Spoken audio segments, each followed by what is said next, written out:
Thank you. Good morning to everyone. So I am Dr. Aman Patel, and today we are going to have a brief discussion about the statins and the newer drugs which are used for LDL lowering in current clinical practice to reduce the ASCVD risk.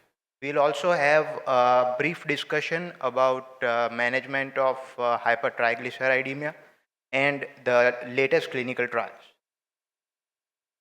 Before going to the drugs and the management, we must understand the hereditary hypercholesterolemias.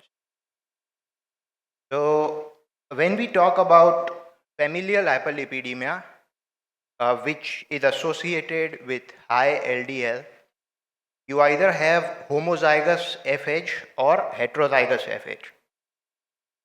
Homozygous FH is characterized by two variants. Receptor null has less than 2% of LDL receptor activity, and defective receptor variant has around 25% of LDL receptor activity. These conditions present in early childhood, and clinically you see tendinous and cutaneous xanthomas and corneal arcus. Normally, you expect to see arcus in aging population, which we call arcus senilis, but corneal arcus at a younger age is called arcus juvenilis, and that is a clinical diagnosis of homozygous FH. If you take a look at the lipid profile of these patients, then the total cholesterol level will be above 500 and LDL will be around 300 to 600. These patients present at a younger age with premature ASCVD, and they have atherosclerosis predominantly involving the ostia of major blood vessels. These patients are treated with medications beyond statins, which include ezetimibe, gene therapy like PCSK9 inhibitors, inclisiran, bempedoic acid, and we also think about ileal bypass, liver transplant, and LDL apheresis in these patients. Heterozygous FH is relatively more common. In certain populations, due to founder effects, the prevalence is even higher. This is seen in French Canadians, South African patients, and Lithuanian Jews. These patients will have significant elevations in LDL, but not as high as what we see in homozygous FH variants. LDL levels on an average range between 200 to 300, and the correlation of these LDL levels to the onset of coronary artery disease can vary. This condition is slightly more common in men, and before coming to a diagnosis, we have to rule out secondary causes of hyperlipidemia like hypothyroidism and obstructive liver disease. These slides usually used to come up in entrance examinations of postgraduate students. These clinical findings, which suggest familial hyperlipidemia variants, the upper two slides show eruptive xanthoma and Palmer xanthoma, which are seen due to triglyceride deposition on the skin. Hypertriglyceridemia, which is type 3 hyperlipidemia, is caused due to loss of function of LPL gene. Lipoprotein lipase is an enzyme which strips the glycerol backbone of triglyceride and converts it into free fatty acids, which is used as an energy source for especially for the heart. Excessive levels of triglycerides are associated with pancreatitis. Causal association has been proven, but relation of hypertriglyceridemia with cardiovascular outcomes is still a matter of debate. A low HDL variant is seen in Tanger's disease, which is a defect in ABCA1 gene, and this is associated with characteristic orange tonsils, low HDL, and there is no established coronary artery disease risk. Now we will briefly look at various clinical trials which use statins for prevention of cardiovascular disease in various CV risk patients. If you look at the secondary prevention data, the curve is quite steep as compared to the primary prevention data, but in both the subgroups, there has been statistically significant reduction in ASCVD events with lowering of LDL levels. The primary prevention curve is less steep because the patients who were enrolled were low risk before entering the trials. This was the first landmark statin trial, the FOREST trial, which was published in 1994. All the patients who were included were for secondary prevention, all had a high LDL, the average was 190, a recent history of ASCVD, and all had undergone a bypass surgery. Patients were followed up for 6 months and they saw a significant 30% reduction in all-cause mortality, not just cardiovascular mortality. The second landmark trial, the FCAPS trial, was done for primary prevention on patients who did not have any coronary event and had average LDL levels. The mean LDL levels were around 150 milligram per deciliter, and the intervention was done with lovastatin, which is a low intensity statin, 20 to 40 milligrams a day. Even this trial showed significant reduction in cardiovascular endpoints. So both these trials, we saw that lower LDL reduced ASCVD risk. So the thought came whether even lower LDL was better. This led to the PROVE-IT trial. The PROVE-IT trial compared low intensity pravastatin 40 milligram with high intensity atorvastatin 80 milligram. And if you look at the LDL reduction, the LDL reduction was 21% with pravastatin vis-a-vis 49% with high dose atorvastatin. And this reduction in LDL level was also associated with significant reduction in ASCVD events.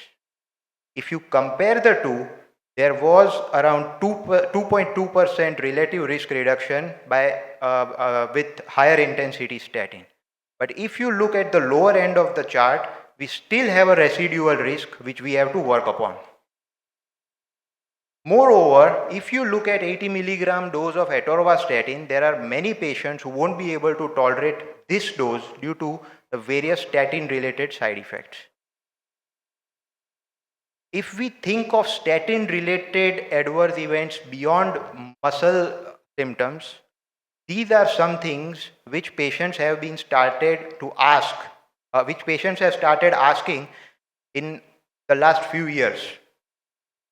If you look at elevated liver enzymes, this is very rare and guidelines tell us to continue statin even if liver enzymes are up to 3 times upper limit of normal. After they reach beyond 3 times upper limit of normal, it is recommended to reduce the dose of statin or to stop the statin. Some case reports which had shown a relation of statins with cancer have not been proven to be true. If we look at new onset diabetes, it is important to know that if you treat 255 patients with statin for 4 years, you will prevent around 5.4 major CV events at the cost of 1 new onset diabetes. Some studies showed increased incidence of hemorrhagic stroke with statin, but there was no difference in meta-analysis. Other effects like fatigue, neuropsychiatric effects, alopecia and erectile dysfunction with statins have not been proven. So why think beyond statins? A higher dose of statins are associated with statin intolerance, and it is important to know that every doubling of statin dose after you are on a high intensity statin will reduce LDL only by 6%. But it will increase the adverse events. That is why the residual ASCVD risk prevails. So now we will come to the non-statin cholesterol lowering medications.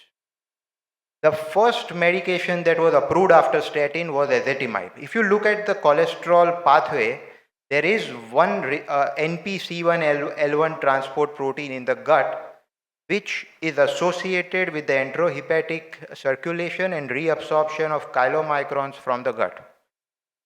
Ezetimibe is a blocker of NPC1L1 protein, and if you start ezetimibe in a patient who is already on a statin, you see additional 15 to 25% reduction in LDL added to any statin. So if you double the dose of statin, there is additional 6% lowering of LDL. But if you add ezetimibe to the same dose of statin, there is additional 20% lowering of LDL. But does this translate to improved clinical outcomes? So the Improve It trial compared simvastatin 40 milligram vis-a-vis simvastatin ezetimibe combination. And it was followed up for 2.5 years. It was primarily a secondary prevention trial in patients post ACS who are already on a statin. If you see the mean LDL levels at 5 years of follow-up, there was additional 20% reduction in LDL with simvastatin ezetimibe combination compared to simvastatin alone. And this also translated to statistically significant reduction in ASCVD risk, and number needed to treat was 50. Absolute risk reduction was around 2%. This took the researchers to find out new pathways to further lower LDL, as till now we knew that lower is better.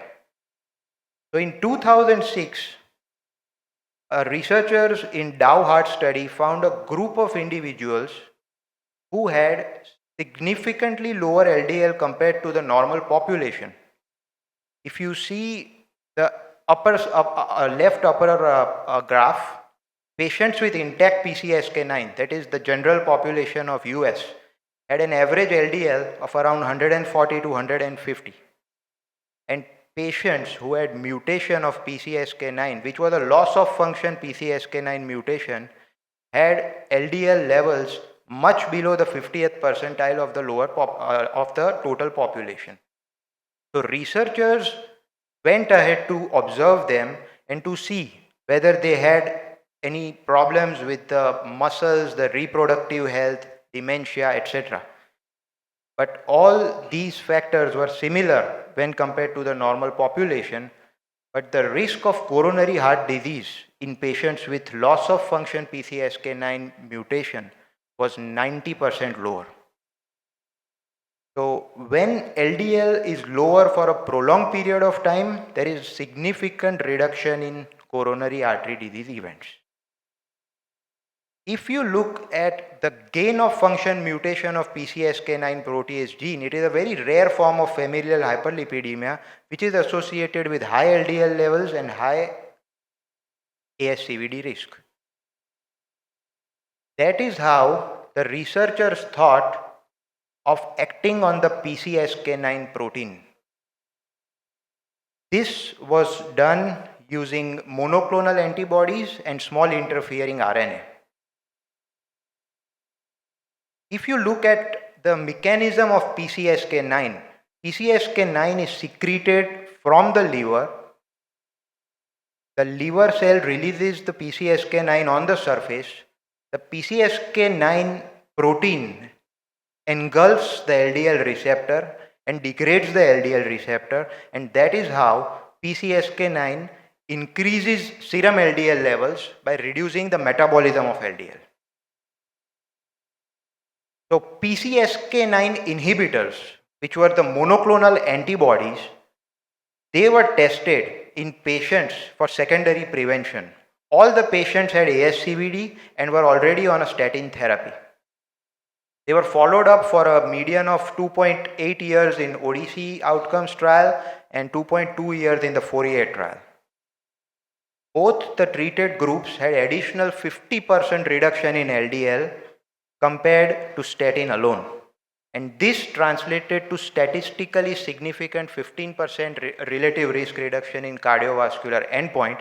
However, there was no difference in mortality because all the patients who were already included in the trial did not have significantly higher LDL. But when they did subgroup analysis, the patients who had baseline LDL above 100 did have a cardiovascular benefit. So when you think about the newer fancy treatments, the gene therapies, you must know that the sickest patients get the maximum benefit.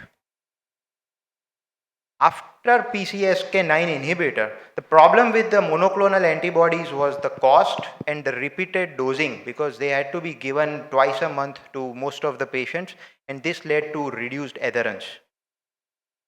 That is how the researchers found inclisiran. So inclisiran is a small interfering RNA. Dr. Aman, your time is up. You need to sum up now. Your time is up. So shall I? You can summarize in 1 minute or so. Okay. So inclisiran is the new molecule. Inclisiran basically acts on the gene and it prevents formation of PCSK9 at the level of the gene. The benefit is that after you give a single dose inclisiran, the drug is excreted from the system in 48 hours, but the effect lasts for 6 months. Initial trials have shown established safety as well as efficacy of inclisiran in 1.5 years of follow-up.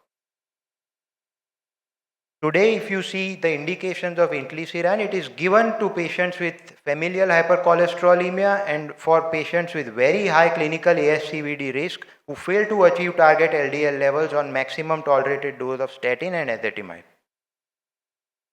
Some observational studies have also shown 30% reduction of lipoprotein A with inclisiran. So these are the patients with very high risk of future ASCVD events who need a strict LDL control. In primary prevention ACC guidelines, there is still no mention about any other drug beyond statin, but in secondary prevention group, when you fail to achieve target LDL levels on maximum tolerated dose of statin, there is a role of ezetimibe PCSK9 inhibitor than statin and inclisiran. Bempedoic acid is another drug which acts on the same pathway as statin. I'm sorry.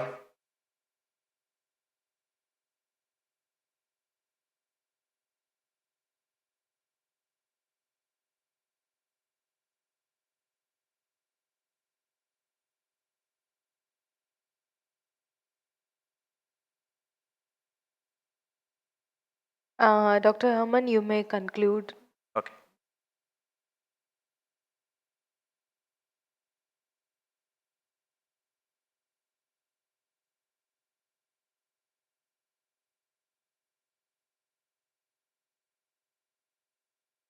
Okay, we'll skip the triglyceride part.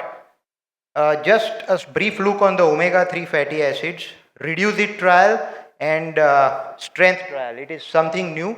Reduce it trial compared icosapent ethyl, the concentrated form of icosapentaenoic acid with placebo, and showed 25% relative risk reduction in cardiovascular outcomes, whereas strength trial did not show the same.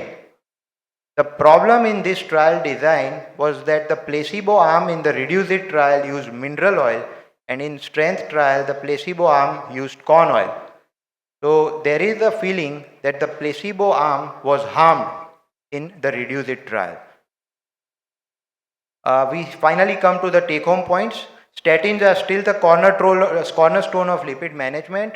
Non-statin derivatives help to reduce statin dose in patients who are statin intolerant and fail to achieve target LDL levels.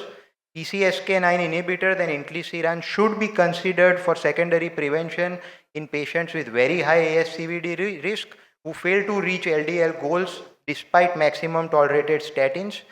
Triglyceride reduction and ASCVD risk still remains a matter of debate. Omega-3 fatty acids show discrepant results in 2 landmark trials, and lipoprotein A is the new target with gene therapy pelacarsen currently undergoing clinical trials. Thank you.